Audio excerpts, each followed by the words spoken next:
Hey guys, welcome back to the channel. And today, as promised, we're gonna talk about 5 reasons not to buy DJI Spark. This little thing. It's almost as small as the remote. So 5 reasons not to buy DJI Spark in 2022. And you'll actually, if you listen to all 5, you may be surprised for some of the reasons I chose. Now, I've been flying this thing for about 2 weeks now. And when I say flying, I mean basically testing it because I can't really, because I'm in Ukraine right now, we've had most of the civilian flights outlawed pretty much. So if you fly, you may be arrested, not only detained, but actually arrested and charged with espionage. So my neighbors and I, we sort of basically just flying above and around our properties, because if you take my family's estate and my next door neighbor's family's estate, we have about 30 acres to fly on. So we do have some space, and it's like a wooded area. So reason number 1 not to buy this thing is actually this little thing, the battery.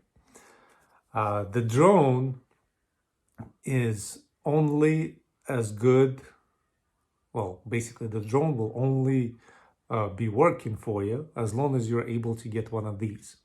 Now, granted, the DJI Spark batteries are actually not as difficult to get as, for example, Mavic Air 1 batteries, but one of these things, you can still get them brand new. So brand new, it's about I got people writing me, $150 for a battery. Used, I actually just purchased, who's writing me? I actually just purchased 2 for, how much did I pay? For $99. So after tax and shipping, it was like $110, $120 for 2 of these batteries. So that's reason number 5, batteries. Because one of these can actually cost you, brand new one of these, as much as one of these. Okay, reason number 4 not to buy DJI Spark. And I'm actually gonna put the battery back on. Believe it or not, it's also the reason why I am more educated right now. Well, not educated, more skilled. Service. DJI no longer services DJI Spark, best to my knowledge, which is kind of ironic and at the same time hilarious. I'm gonna try in one of my upcoming videos, as soon as I sell this one, we're gonna do the unboxing and activation of my new DJI Spark that still hasn't been activated. It's still, and I got people writing me again, it hasn't been activated, and it still has all the stickers on it. Battery is not even, like here, if I press it, you can clearly see the battery turns on. That battery doesn't turn on. It's in hibernation mode because it hasn't been activated. So I'm actually curious to see if it will offer me the DJI Care Plan, whatever it's called. I've never actually purchased one, but when you buy a new drone, it's supposed to technically offer you one. So I wonder if it's gonna offer me that, considering that DJI hasn't serviced these in a while. Now, the skill I picked up actually is fixing drones, which is not as difficult as you may think. And of course, YouTube is a lot of help. I even done some take-aparts on my channel. For this one, for example, to take it apart, bzz, bzz, bzz, bzz, bzz, bzz, 6 screws, and you have top shell comes off, you have all the insides exposed, and you're good to go. In any case, number 4 reason not to buy one of these, unless you're very skilled at soldering and other things, because I think I repaired 2 or 3 drones so far, you're not gonna get DJI to service this for you, best to my knowledge. So that's number 4. Number 3, flight time. We have all been spoiled by DJI, by Autel, by many other drone companies that have the average flight time now around 30 minutes. Some have around 40 minutes, like if you buy a DJI Mavic 3 or Autel Evo 2, you're actually looking close to 40 minutes flight time. As I said before, this is 14 minutes. So basically you just go out, take off, do some maneuvers, do some flying around, record what you gotta record, and you're done. That's why I would suggest if you're gonna use this for like weekend activity, get more than 1 battery. Right now I'm just using 1 and it's enough for me. I go out, I do 1 flight for 10, 14 minutes. I was gonna say 15, and it's enough. Regarding flight time, I was gonna say something.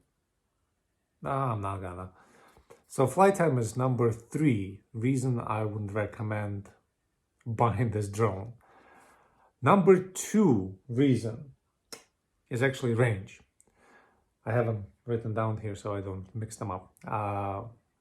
DJI Spark still operates on enhanced Wi-Fi. Now, while the range is good, because if you take, for example, Parrot and Nafi, I think DJI Spark has actually better range than Parrot and Nafi. Many other drones, DJI still has better range than those drones, modern drones, current drones that are coming out right now.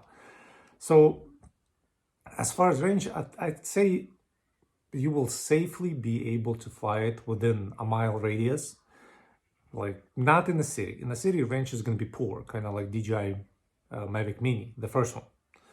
But you'll be able to safely fly it. Let's say you go out in the country,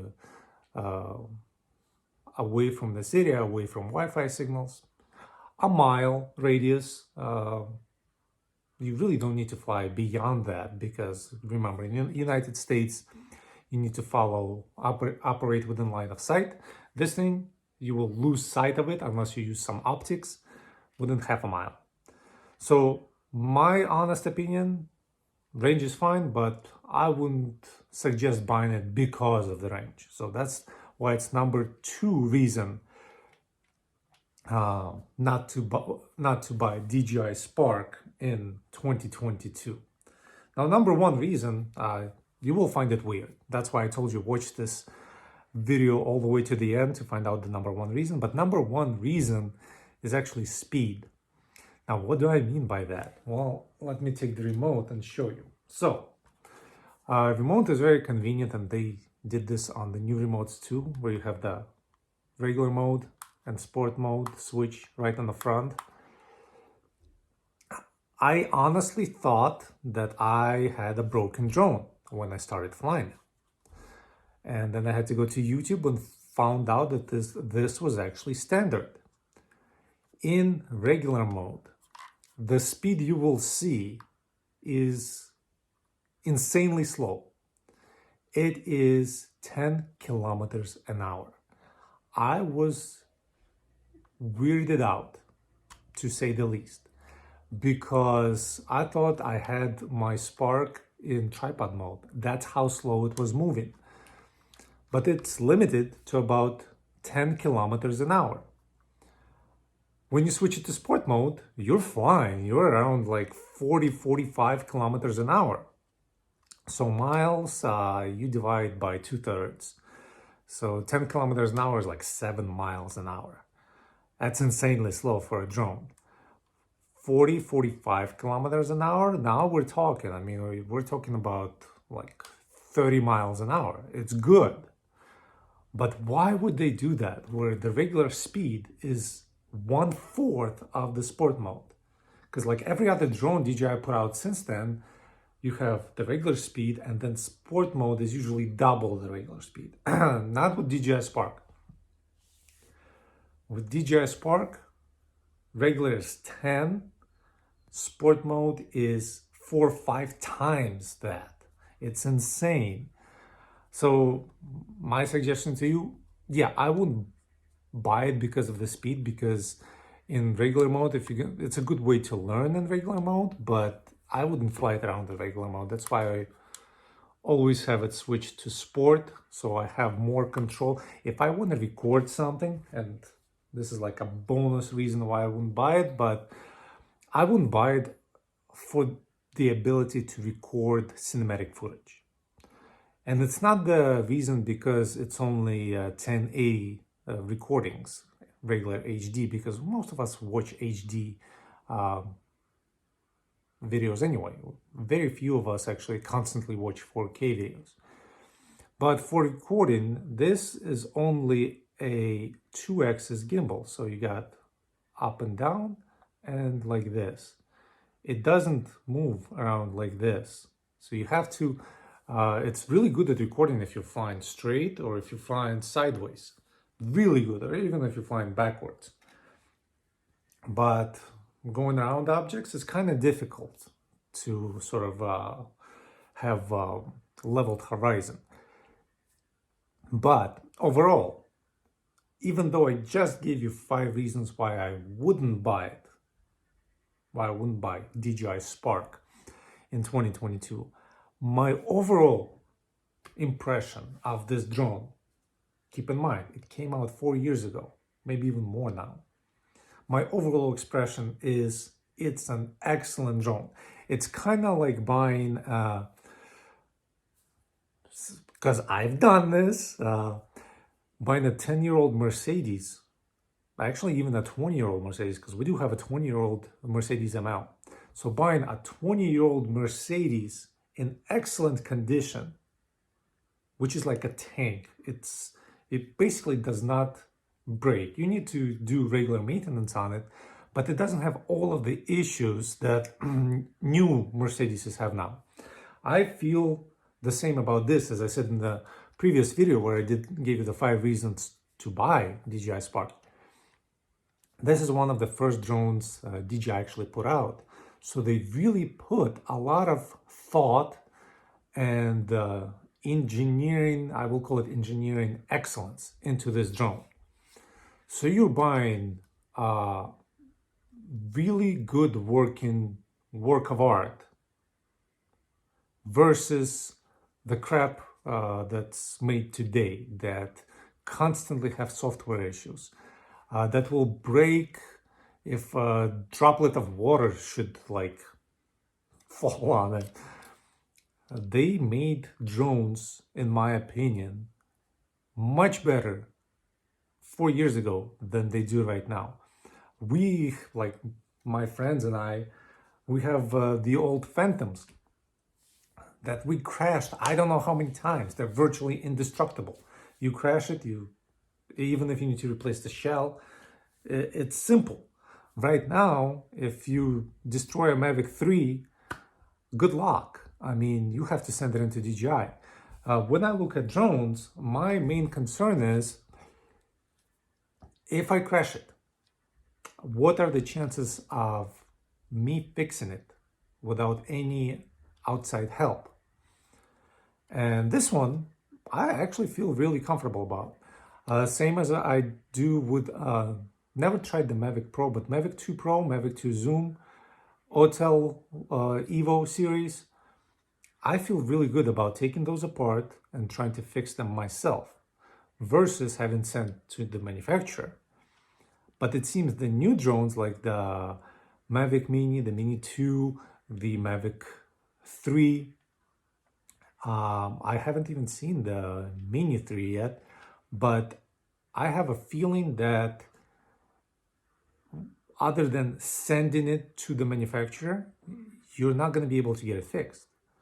So when spare parts cost you like just a few dollars, like maybe as much as a Happy Meal, or if you're looking at gimbals, you can still get a gimbal for a really good price. Sending it into the manufacturer, I have a feeling, even though everything is repaired pretty much in China, where labor is like $1 a day, they still charge you like $100 per hour of labor. So I don't feel that it's fair. That's why when I buy a new drone, and for me this is a new drone, and I have actually again one of these brand new, I look at the build, and the build quality of this drone is beyond excellent. If I crash it, hell, we're gonna have a lot of videos of me repairing this thing. But I'll tell you the craziest thing I've seen anybody do with the Spark, and it actually worked. And the guy is still selling it. I'm not gonna buy it, but he's still selling it. The guy crashed his Spark. This arm broke off, like completely snapped. He took a tube of super glue and glued it back on. That thing still flies. I'm like, holy crap, if you could just fix every drone like this, but you can't. It's just because of the material used to create a Spark. It's really, really solid. And I'm actually, again, I'm very impressed with the build. So even though there are certain setbacks and reasons I wouldn't get the Spark, I got it because of the fun factor. I did not get it to record cinematic footage. I did not get it to record documentaries, although I may, like, if I go to Kiev once this war is over, I'm gonna take the Spark with me because I'm gonna take Spark and the Mini 2, and we're gonna have a head-to-head. What records better, what flies better. But I have a feeling that Spark will stand up, will actually be on par with the Mini 2, not considering the 4K versus HD footage. But even though I do record in 4K, there's not that much difference, to be completely honest with you. When most of us watch YouTube on our phones anyway, so there's not really that many phones. There are not that many phones that support 4K on the screen. Like, I think my iPhone 11 Pro only supports HD. But funny, my Galaxy Note 8, which I broke many times and I fixed it many times, I think it supports higher resolution, and it's like 3 years older than my iPhone, higher resolution than the iPhone. So you have to kind of like see what's important to you. 4K is not that important to me. Is it a good picture? Yeah, if I'm gonna watch it on my 78-inch big screen downstairs. But I watch most of the YouTube videos on the phone. So on the phone, it doesn't really matter. So you heard my reasons. Thank you for watching my video. If you'd like to support if you'd like, I'm starting to lose my speech now. If you'd like to support Ukraine, all the links are in the description of this video. And thank you for all your support in any case, even if it's just warm and pleasant thoughts. Hopefully this war will end soon and I'll be out flying again and recording more videos of me flying. Right now, I'm very limited to what I can do right now. So thank you guys. Subscribe to the channel. See you guys later.